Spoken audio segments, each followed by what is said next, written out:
தம்பிங்களா பயங்கரமான டிஸ்கஷன்ல இருப்பீங்க போல இருக்குது. ப்ரோ உன் மைண்ட் வாய்ஸ் நான் கேட்ச் பண்ணிட்டேன். உன் மைண்ட் வாய்ஸ் எனக்கு கேட்டுச்சாலே எடப்பாடியாருக்கு நல்லா கேட்டிருக்குது. என்ன ப்ரோ சொல்றீங்க? ஏற்கனவே பொண்ணுங்களுக்கு தான் கொடுத்துக்கிட்டு இருந்தாங்க, 25,000 ரூபாய் மானியம் கொடுத்துக்கிட்டு இருந்தாங்க. ஆமா ப்ரோ. பசங்க நாங்க மட்டும் என்ன பண்ணணும் அப்படின்னா ஒரு போற இடத்தெல்லாம் பெரிய பிரச்சனை.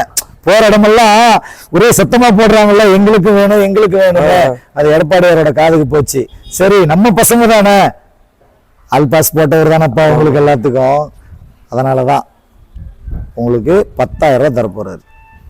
என்ன ப்ரோ சொல்றீங்க? நிஜம்தான். உனக்கு வண்டி வேணுமா வேண்டாமா? வேணும் ப்ரோ. வண்டி ஆச்சரியமா பாத்தியா பாக்கலையா? அதே வண்டி உனக்கு கிடைச்சதுன்னா இன்ஸ்டால்மெண்ட் கட்டுவல 10,000 ரூபாய் எடப்பாடியார் கண்டிப்பா தரப்போறாரு. ஏன்னா அவர் சொல்றதை செய்வார். ஆமா ப்ரோ, அதுதான் தெரியும், சொல்றது செய்வாரு. நீங்க சொல்றதே எனக்கு என்னால நம்ப முடியலையா? ஒரு 10,000 ரூபாய் கொடுக்குறாங்க. ஏன்பா இன்னைக்கு அறிவிச்சிருக்கிறாருன்னு சொல்ற, நீ பாக்கலையா? போய் நியூஸ் பாருப்பா, டிவில நியூஸ் ஓடிட்டு இருக்கு, பாக்குறோம். வேகமா போய் பாரு. கண்டிப்பா உனக்கு 10,000 ரூபாய் கிடைக்கும். எடப்பாடியார் ஆட்சி அமைச்ச உடனே 10,000 ரூபாய் உனக்கு பைக் வாங்குறதுக்கு மானியம் கொடுப்பார். Super, enjoy.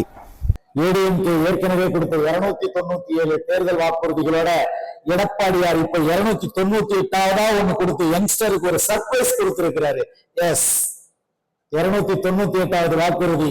இளைஞர்கள், வேலைக்கு போற இளைஞர்களுக்கு பைக் வாங்குறதுக்கு 10,000 ரூபாய் மானியம் தரப்போற சொல்லி இருக்கிறார்.